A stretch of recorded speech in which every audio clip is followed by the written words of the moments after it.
to start at the bar. You could have taken a cab home. Objection, relevant.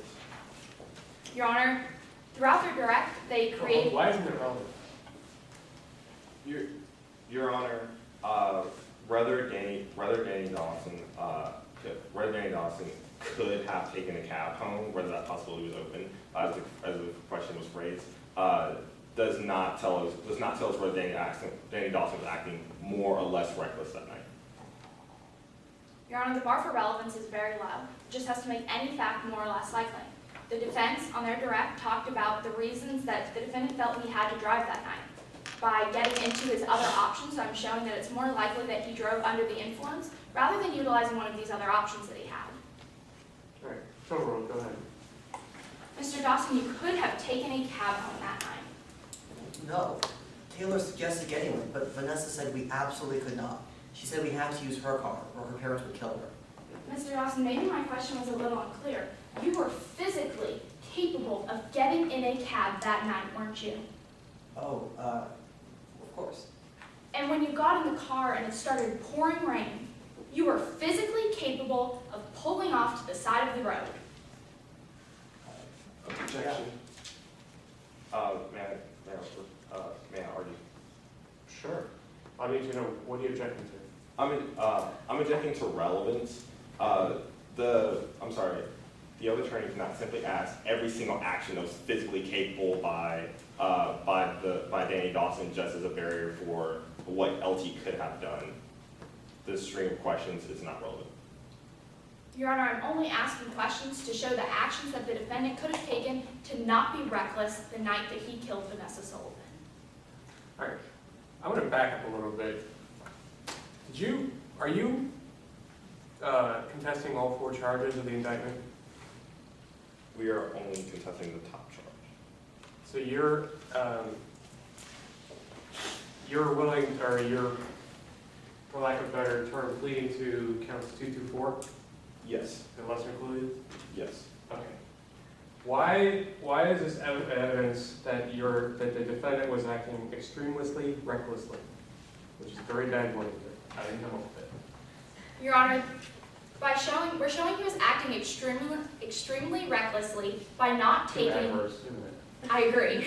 By not taking the reasonable precautions of taking a cab, pulling over to the side, asking the people to be quiet, and that's what made his actions that night extremely reckless.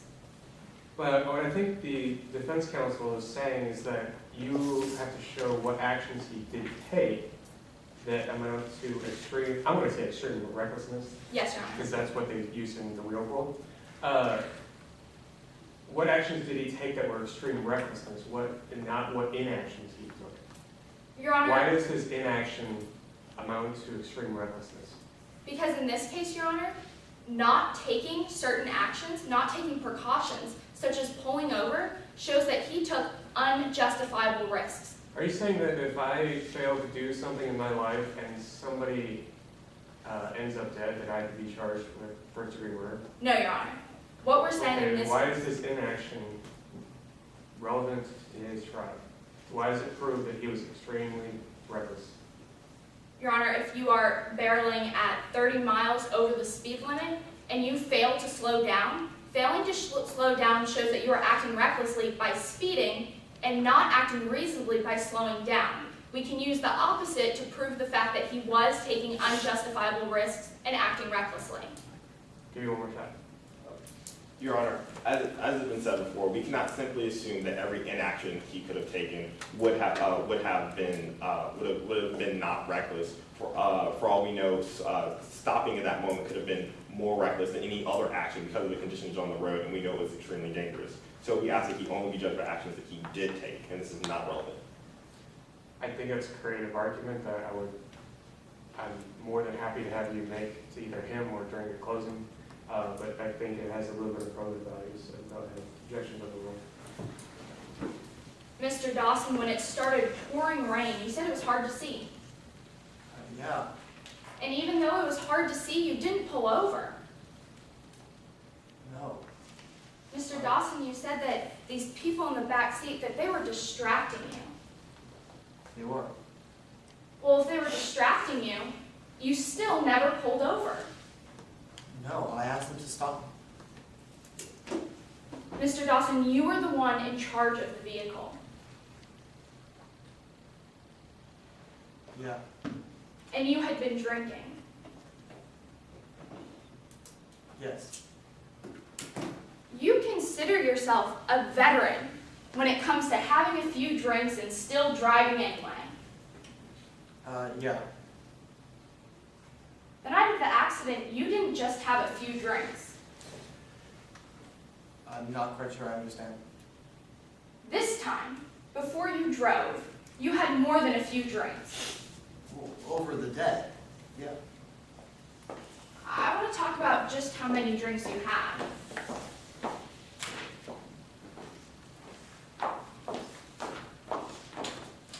Excuse me,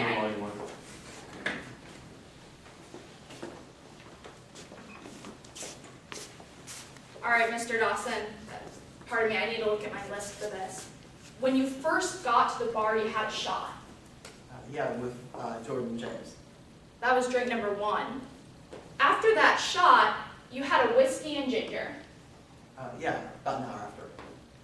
And you asked the bartender to keep pouring them strong Yes, and to keep them coming. I did. So you had 2 more whiskey and gingers. Yeah, I did. After that shot and those 3 whiskey and gingers, you had a beer. I did, yeah. And then you had a whiskey on the rocks. After Vanessa got there, I had it with dinner. So we're at 6 drinks so far, but you didn't stop there. No. You had another shot. Well, no. Someone had sent over a shot for Vanessa. She didn't want it. I had a sip, but it was really gross. I gave it to Taylor. So this one you're confused about, that 7th drink? You're not sure if you took that shot? Well, I know I took a sip from it, and that's it. Your Honor, may I approach the witness with his affidavit? Sure you were. Or do you need to see it? Yes, I would like. Your Honor, I'm showing opposing counsel the witness's affidavit, lines 94 and 95. That's the nice portion. Mr. Dawson, this is a copy of your affidavit, Yeah. and that's where you were supposed to tell the truth, the whole truth, and nothing but the truth. Of course. And that's your signature on the last page saying that you told the truth, the whole truth, and nothing but the truth. Yes, it is. All right, if you turn to the 3rd page, line 94, we talk about the shot. You went up, you chatted with Jordan, and as soon as you got to the bar, Jordan and I had a shot and chased it with a beer. Yeah. So you did drink the whole shot. Well, there were 2 shots. One of them I drank, another one was for Vanessa. This particular shot, your 7th drink, you drank that shot. Yeah, one of them. And not only did you drink the shot, but you chased it with a beer. Yes. After you chased that shot with a beer, then you had half of another drink. There was a whiskey I ordered and I spilled it. I'm talking about the drink before that you claimed you shared with Miss Hobson. You had half of that drink. A little less than that. And after you had half of the drink with Miss Hobson, then you had the half of that 2nd drink. The one I spilled, yeah. Together, that spilled drink and one you split with Miss Hobson, they make a whole drink. No. Half of one drink plus half of another drink doesn't make a whole drink? Objection. Speculation that he is not a professional bartender. He cannot testify to how much of a drink equals another drink. So he's asking her for information the witness does not know. Your Honor, if the I think witness... it's speculation to say that half was half of those 1. Well, and these halves are speculative as well. These are inexact numbers that she's just adding together to go ahead and correlate to 1. Oh, you can ask the question. Half plus a half equals a whole. Yeah, but I didn't have a half from the drink. I had a sip from the shot, and a little less than half from the whiskey I spilled. And how much would you say say that equaled total? I don't know. Do you not remember? No, I remember. So if you remember, how much did you have in total? Did you have a whole drink, a half a drink, 3/4 of a drink? Objection, asked and answered. He already said he didn't know. He doesn't remember this one, which I don't think is bad for you. So, Mr. I'll Dawson, sustain objection. Mr. Dawson, I understand you don't remember what happened around here. There's a couple things you don't remember that night. I'm not sure what you're referring to. Well, to be clear, these drinks we're talking about, these are the drinks that you remember having. Yes. But to be fair, you don't even remember what you had for dinner. We ordered this like meat combo thing that had onions. I don't know what was in it. Mr. Dawson, it's not that you don't remember what was in it. You do not remember what you ate for dinner. Yeah, I ate it. I don't know what it was. So, Mr. Dawson, after this drink that you're unsure about, it's somewhere between a half and a whole, you kept drinking. Yeah.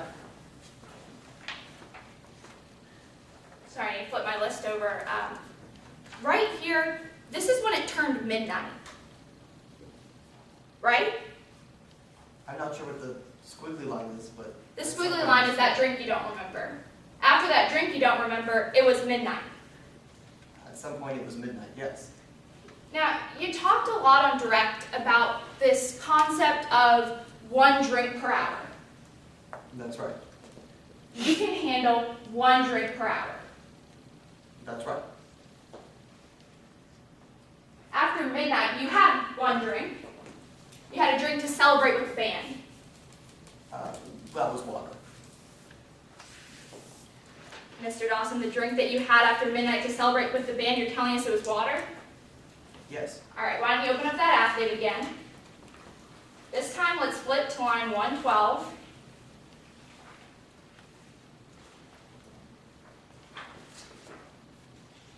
Excuse me.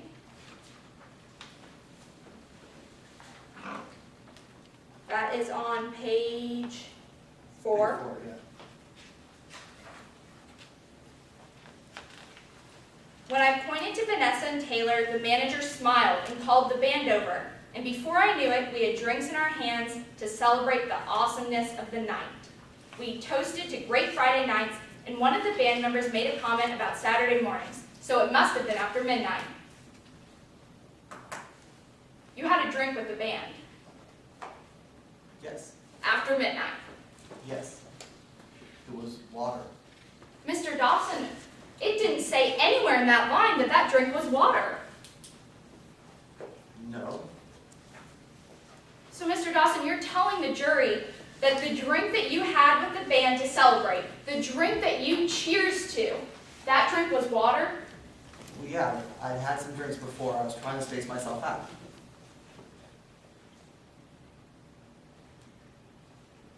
Mr. Dawson, you still weren't done drinking that night. No, I had a tequila sunrise after that. You had a tequila sunrise after midnight. That's right. And then you drove home at 12:45. Yeah, we were supposed to go after that, but at around 12:40, Vanessa started freaking out and said that she forgot we had to be back by 1 a.m. So I drove. Mr. Dawson, between midnight and 12:45, you had 1 more shot in addition to that tequila sunrise. Yeah, the water shot. Actually, you asked for a shot of water, but what you got wasn't water. I don't know. I know I ordered a water shot. Mr. Dawson, the shot that you had after that tequila sunrise, it burned going down your throat. A little bit. Are you telling the members of the jury that when you had a shot of water, it burned going down your throat? I don't know. What I know is I ordered a water shot. You don't remember whether or not it burned? I know it burned a little. The shot that you had burned, but you want us to believe it was water. I don't know. All I know is I ordered a water shot. All right, Mr. Dawson, we'll make that one a question mark too. So the night of the accident you had, that you remember, 1, 2, 3, 4, 5, 6, 7, 8, 9 drinks. Yeah. 9 drinks that you asked the bartender to make you strong. Well, I ordered them from the server. Ah, Mr. Dawson, that wasn't my question. When you got to the bar, you asked the bartender to make these drinks strong. Yes. And after those 9 drinks that you asked the bartender to make you strong, you got behind the wheel of a car. That's right. You're driving that car in the dark, Yeah, it was pretty dark. in the rain, That's right. speeding to make it home on time. Yeah. Because you didn't want Vanessa Sullivan to be late. No, ma'am. Mr. Dawson, Vanessa Sullivan never made it home at all.